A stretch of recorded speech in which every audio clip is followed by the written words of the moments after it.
Dear friends, hello to everyone. Before we get into the video, it's very important for you to watch it until the end.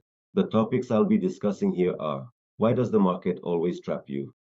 The sneaky trap that most traders fall into, namely support and resistance levels. Of course, this is just one of them. So why does the market trap you in these areas, my dear friends? Even though you enter at these points, and even though these are important psychological levels, why do you still get stopped out here? Why don't these lines that everyone sees actually work, my dear friends? I will try to share some very important information about why you fail at these points, my dear friends. It would make us very happy and pleased if you watch the video until the end. Like it, share it, and leave a comment, my dear friends. First of all, we will try to identify how market makers and liquidity hunters create manipulative and fake zones here, my dear friends. At the moment, within a specific time frame, within a 4-hour time frame, we are using an indicator here automatically, my dear friends. When you go to the indicator section and type in support resistance channel, which can also be translated as support resistance channel, these can also be considered as supply and demand zones, my dear friends. As a result, here you are seeing a chart where there is an upward price movement, and in the same way, when there is a reaction, you see the price spiking up and down with a downward price movement.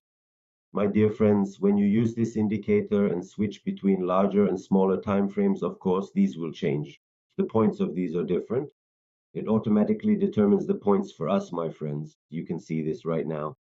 It has drawn this area at the moment. These green areas here, these are all demand zones. So any entries you make in these areas are all in the demand zone. These are the zones that will push the price upward. The red areas, on the other hand, my dear friends, are where the price will react downward and downward price breaks will occur. So what is it that you need to pay attention to here, my dear friends? Let's say you are expecting a manipulation move within this area. In other words, you are thinking that the price will move upward from here. You have based all your analyses on that. My dear friends, before doing your analyses, always try to learn and see what has happened in the past. Look, a liquidation level has been formed here. Of course, the price comes here and is under a liquidation.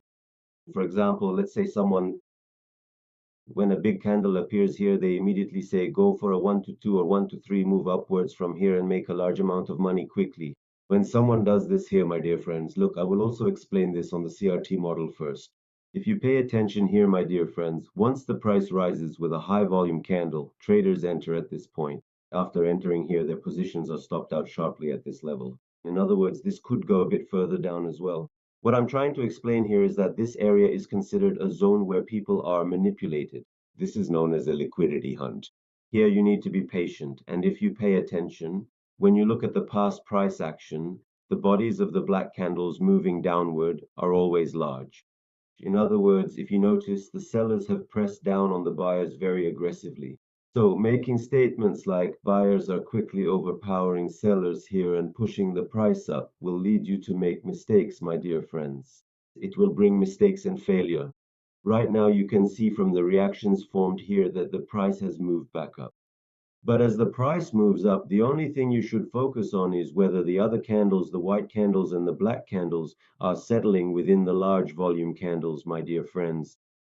So if you look here, if the price does not fully settle within this candle and closes outside of it, this slightly reduces the potential for an upward move and brings the price down, my dear friends. First of all, while ensuring this, one of the priorities I use is to draw Fibonacci levels, my dear friends. For example, we have now identified this area, right? There is also a pattern here that we see as a liquidation model. In the same way, when we carefully look within this area, what happens, my dear valued friends? You draw a Fibonacci, my friends. You open it from the very bottom to the very top on the 4-hour time frame, my dear friends.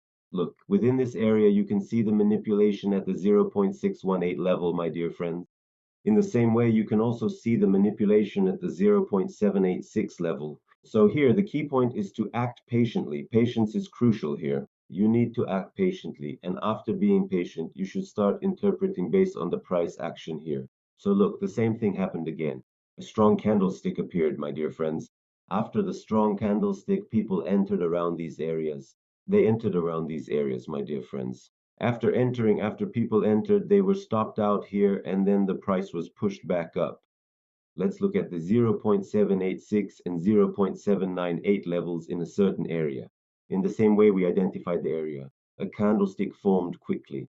This candlestick, for those who entered here, look, there was a wick thrown here. People who entered in this area were stopped out here, and the price slightly violated the 0.786 level and then moved upward, my dear friends. It is very important for you to pay close attention to these areas.